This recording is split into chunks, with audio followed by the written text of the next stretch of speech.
The Washington Nationals. How about it? What? This is what I told you. This is what I told you. I was on record before opening day saying, "Hey, look, let's not jump the gun on the Nationals here. We're not going to give them the crown, the division crown, but let's look at this rationally." And I did, and I don't recall. Did Ryan was kind of in the same camp with me, right? I don't know if you were. Yeah, I mean, I'm removed from the area. I think it's a geographical bias, but it's okay. That's all right. And to be fair, Ryan was, he played in that organization. I think he knows a lot of different names in there. So I don't know. I do know. The one name that I know that jumps out to me is CJ Abrams. Like, the guy's popping off. I think he's probably made the biggest leap offensively of any other player in the league. We won't talk defense. I don't know if the defense is shaped up at all. Saw a lot of errors last year at short. But, like, if you just let the kid be himself, give him a place to play. Sorry, Padres. That was a guy that I was excited about. And the Nationals fans that are in the area that I talk to, whenever they want to talk baseball, we're talking Nats, they're going, like, what do I have to be excited about? I'm like, and this was like a year or two ago, and I was like, just be patient. Like, you all are getting solid returns for these guys that you're just shipping out, and it's going to take some time, but, like, just sit tight. And I know that there's still some philosophical approaches in that organization that maybe need to be addressed to fully unlock the potential that this team has, and will continue to foster as time goes on and they start hopefully making more additions.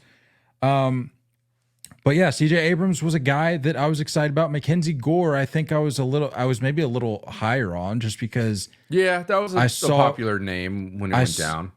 Yeah, I saw glimpses of what he was able to do in San Diego, and I'm like, maybe he gets something cooking up there in DC. Off to a little bit of a slow start. Like, he's serviceable right now. Like, he's certainly contributing. But CJ Abrams, man, I'll tell you what, man, seven homers, 19 ribbies, an OPS of 888. And the whole reason I wanted to bring up the Nationals anyway is they were making a little history of their own. The first time that they had reached above the 500 mark since they were 40-39 in July of 2021. That's such a rough nugget. It's unfortunate, but it speaks to what I hope. Good for them. Is the strides that they're making. They got Dylan Cruz in the hopper, right? Like, is he? I haven't really paid attention much. Is he working his way up? Is he? Last I saw, he was, because I was bummed, man. I wanted to go catch him in Fredericksburg because they're not too far. But I don't think he stayed there long. But let me check to see what the latest on him is. But yeah, that's just more evidence as to what I'm saying. Like, yeah, keep working, keep advancing, keep building guys. So currently he's hitting 246 with a 771 at AA. He's got 15 ribbies, 2 bombs. So he's most likely gonna be there for a while. Keep chipping away, Dylan Cruz. You're not seeing him this year, but you never know. Either way, I think there's a lot to be excited about. They're putting some stuff together. Yeah, I mean, they beat the best team in the American League in the Orioles in Game 1 of this Beltway series, the All City Connect series, if you will. That was interesting. It didn't look bad. I didn't hate it. I'm on record. I'm a big Nats City Connect fan. Yeah, those are the jerseys those are on point. Yeah, like when you want to talk about connecting to a city, that's what they do. Job well done. Yeah. We'll get into a city that did not do that. But yeah, you got CJ Abrams, Luis Garcia. He's hitting 330, three bomb, and this is of course all entering today, Wednesday. 330, three bombs, 19 ribbies, 885 OPS. I mentioned Trevor Williams. Trevor Williams, I think, is the story of the team right now, even possibly more so than CJ Abrams with his last outing. He's 4-0 on the season, over 7 starts. He's got an ERA of 1.96, 30 Ks, a whip of 106, and opponents are hitting just 209 against him. So the biggest improvement I would say for Trevor Williams is the home runs allowed.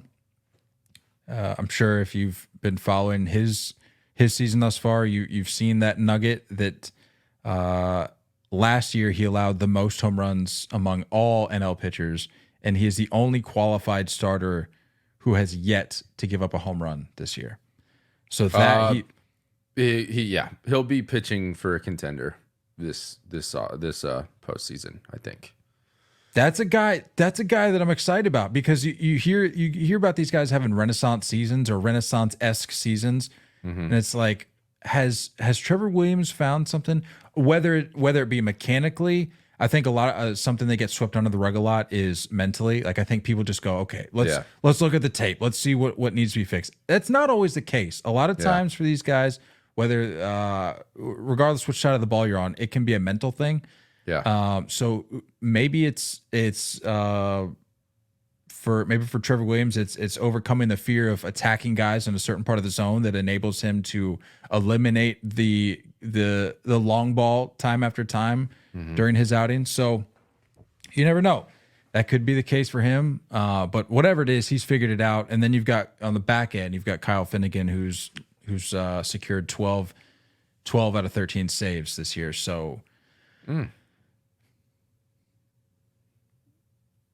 I mean, they could be in the mix, for like, I mean, you got Greg on the stream asking if the Nats are a wild card dark horse.